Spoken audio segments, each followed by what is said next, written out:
As we get older, we know that exercise is absolutely critical to healthy aging. We know that we need to keep moving, and sometimes that's difficult, especially if you're like me and you don't like gyms. I do not like going to the gym. I never have. I've had many memberships that I've canceled after a month. I just prefer to do other things. So I've got 11 different ways to find motivation to keep moving as you get older, and hopefully you'll find some inspiration for yourself there too. I'm practicing some of them myself. I've got definitely room to improve, but I'm looking forward to sharing these with you. Now, my name is Margaret Manning. I'm with 60andMe, and it's just great to have you here. Thank you for being on this journey with me. It's wonderful that we have women all over the world, and we all have our different set of challenges as we're getting older. But honestly, exercise, staying fit, and moving is probably one that every single one of us should pay attention to. Now, our show today is brought to you by International Living. International Living is a company that helps people get active and retire overseas. If that's something that you're considering and you're looking at moving abroad, go ahead and check out International Living's website. And they've got lots of great reports and articles, research documents that ask the questions and answer the questions that you may have. So it's internationalliving.com/60andme, and they'll send you a link to their latest report. So, one of our bloggers, Debbie Hensley, wrote this article on how hard it is to stay motivated to keep fit as you get older. And even when you hate to exercise, in quotes, in the traditional way, there are some things that you can do. Now, one is one that I'm absolutely relating to, and that is to find motivation, that's meaningful to you. Now, for me, I have some young grandchildren in my life, and they just keep you so busy. One little guy is Max. He's just almost 3 now, and he does not stop moving. And if I'm going to keep up with him, I have to know how to get up and off the floor, for one thing, and also just have stamina. So have a motivation like that if you want to spend time with your grandkids, or with your cousin, your nephews or nieces, people that are always on the move. You want to travel with them. You want to do things together. That's a good motivation. What's going to motivate you to get moving? For me, that's one of my key motivations, is that I want to be able to play with my grandkids until they're, sort of doing their own thing and they don't need me around them anymore. But that's, I think, super, super important. Another thing that Debbie sort of talks about is that you don't have to go to the extreme. You don't have to do the 30-mile marathons and, across the desert and, 15 miles. You just have to do something that you'll do. Just start something that you will do. And if it's just, walking, then walk briskly. Walk like you have intention, moving, and swing your arms. I mean, no one's looking. I mean, even if they are, it doesn't matter. Just walk briskly.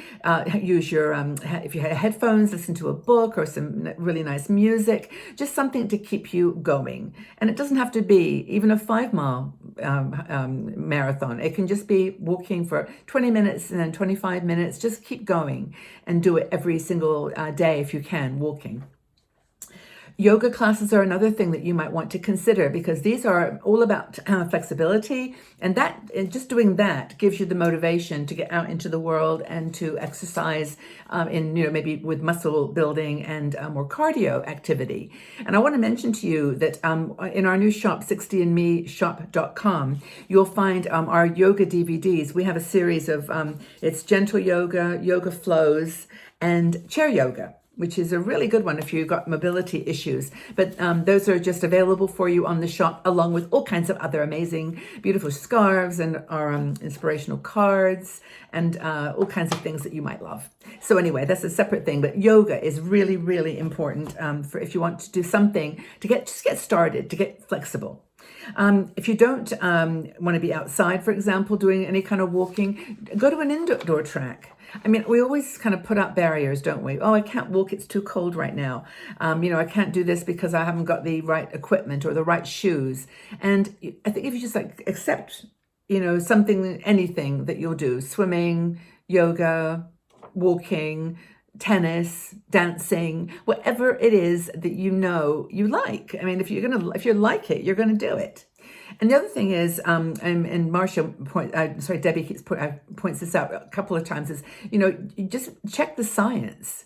You don't have to be like listening to me to be told that it's really, really important to for longevity, for healthy aging, for just not wanting to have to go into an assisted living place as you're older. All these things are related to keeping moving. I think the numbers like 95% of disease is lifestyle related. And did you know that the number one reason that people end up in an assisted living place is to help them get off the toilet?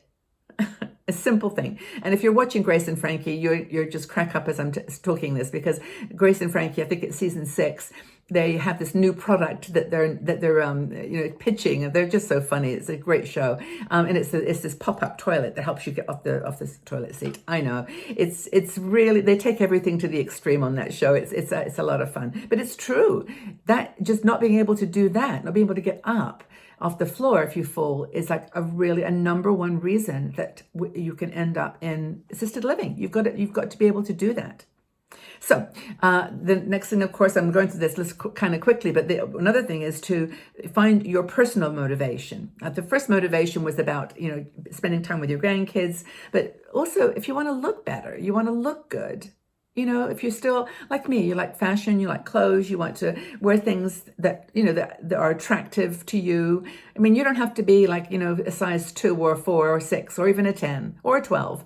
It doesn't matter. You just have to be your happy size and use that as a motivation to maybe just get that skirt or that dress a little bit looser around the waist and just feeling a little bit more just more like aligned to your vision of yourself, like what you want to look like and feel like. Really important to feel like.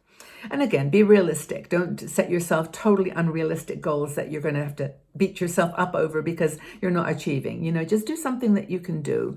And if it's something very simple, like what we always say, the 1 minute rule, like walk for 1 minute and then come home. Walk for 2 minutes and come home. By the end of the month, you're walking 30 minutes.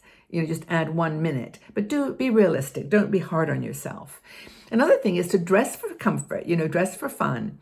Go ahead and buy, you can find lots of sale stuff at the end of the year. Buy a nice sweatshirt or some track pants or a great pair of shoes if you're going to walk, and just, treat yourself to your little bit of luxury to make that exercise program work.